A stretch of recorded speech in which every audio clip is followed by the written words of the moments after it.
Eu sou Kelly Adriano de Oliveira, professora doutora em Antropologia Social.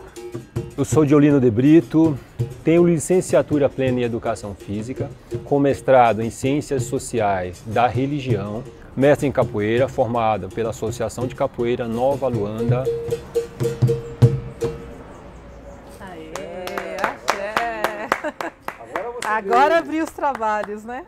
Há históricos, né, de que a capoeira chegou no Brasil por volta do século XVII. Ela veio nesses corpos desterritorializados, esses corpos negros que foram arrancados do continente africano e que foram escravizados aqui no Brasil. Então trouxeram toda a simbologia, toda a história, toda a memória, carregaram. Os próprios corpos negros são corpos territórios. Sofreram diversas questões de violência, né?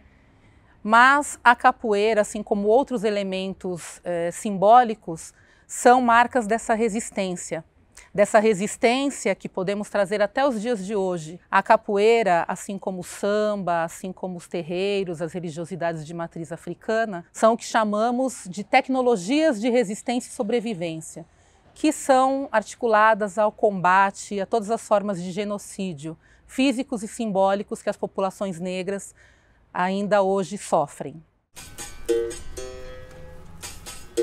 Meu último livro falo de Zumbi dos Palmares, considerado por muitos como uma das principais referências na luta das causas abolicionistas.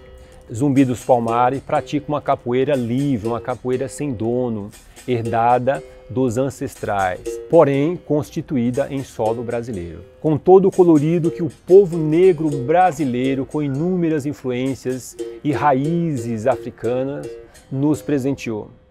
Para o Brasil vieram cerca de 3 a 5 milhões, né, de africanos escravizados. Lá no continente africano não há registros históricos de que havia uma nomeação, né, dessas práticas corporais.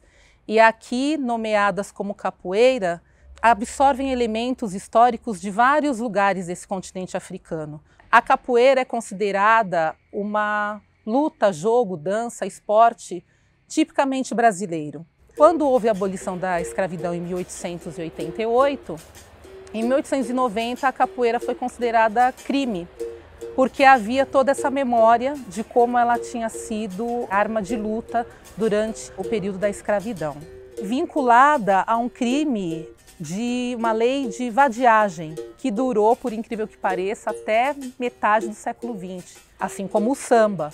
E assim como os terreiros de religiões de matriz africana, uma preocupação, né, dos governos de que essas práticas trouxessem esse fortalecimento de uma rebeldia. Se rebelar mesmo contra o racismo e contra todas as políticas públicas de genocídio e eliminação da população negra. Há uma grande pensadora negra brasileira chamada Sueli Carneiro que conta o quanto o Brasil foi fundado na violência, porque os corpos negros eram considerados objetos, né?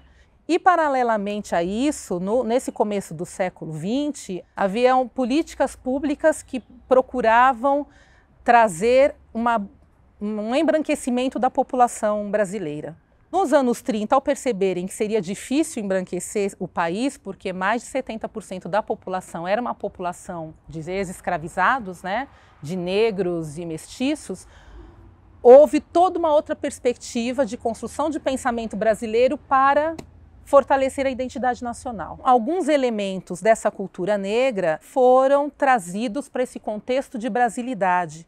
A miscigenação foi considerada um aspecto importante, né, nacional, não era mais uma fraqueza, e a capoeira ficou desse lugar.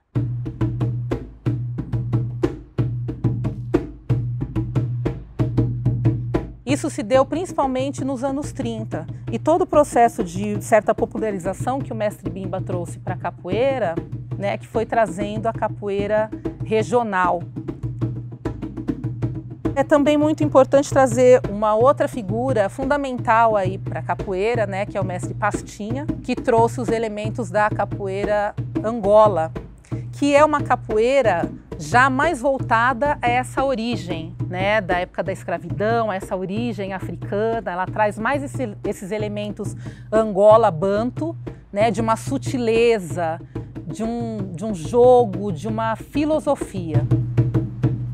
E em São Paulo, algumas referências históricas, principalmente final do 19 e começo do 20, trazem algumas referências que não são chamadas necessariamente de capoeira, né?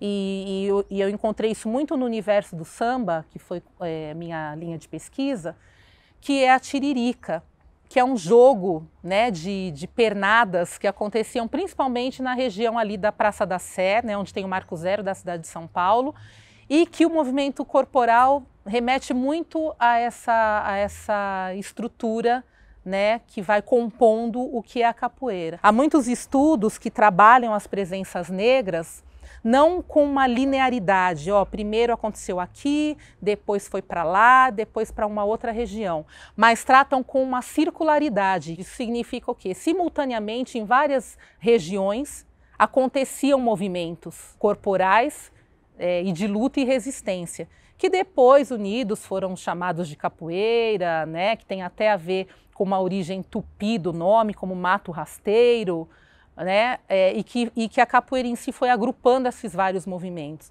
Como esse evento traz também a reflexão da capoeira no ABC, o mestre Diolino é uma pessoa muito importante para a capoeira, para as histórias e memórias do SESC enquanto instituição. Foi meu mestre, não é, mestre a gente nunca trata no passado, e fez o seu mestrado também pesquisando a capoeira, integrando essas experiências, né, de seres humanos integrais que pensam, que dançam, que cantam, que jogam, que lutam e que resistem. Jogou na ribeira, na beira do cais, jogou capoeira, foi valente demais.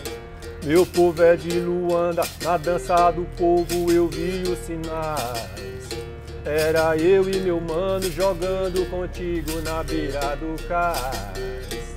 Eu não consigo pensar ou imaginar uma capoeira como cultura separatista, como tentáculos fundamentalista em seu cerne.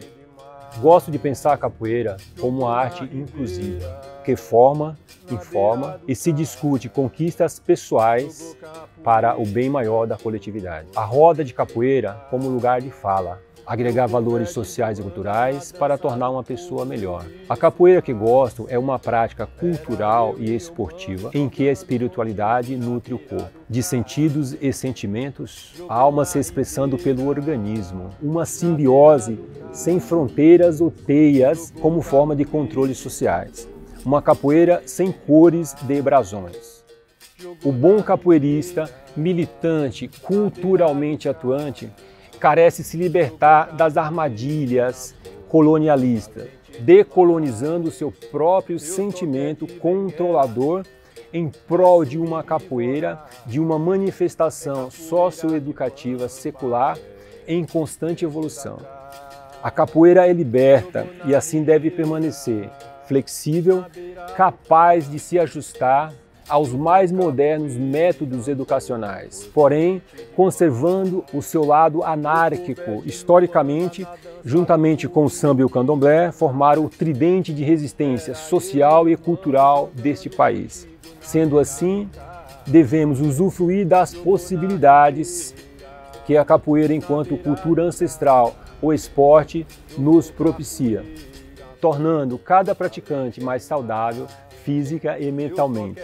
Seja pela musicalidade ou pelo expressar, a capoeira é movimento da vida que nutre a alma.